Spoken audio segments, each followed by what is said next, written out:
pakalbėkime apie santuokos nutraukimą bendru sutikimu.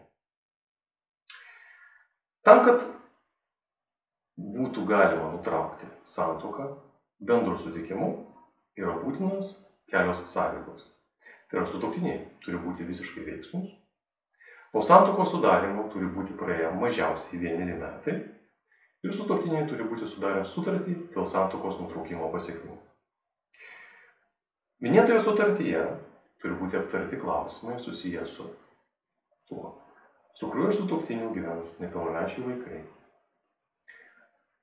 kokios bus mokamos išlaikymo sumos nepilnamečiams vaikams, kokia bus nustatoma bendravimo tvarka, kaip bus padalyjamas bendrosios jungtinės nuosavybės teise sutuoktiniams priklausantis turtas, kaip bus padalyjami kreditoriniai įsipareigojimai, ar bus teikiamas kitam sutuoktiniui išlaikymas ir aptarinami taipogi kiti klausimai. Būtina paminėti, kad santuokos nutraukimas bendru sutikimu yra įmanomas tiek teisminė tvarka, tiek notarinė tvarka. Tiesa, pastarąja tvarka galima kreiptis į notarą tik tai tokiu atveju, jeigu nėra nepilnamečių vaikų ir gyvenimas skyrium tęsiasi mažiausiai 1 metus.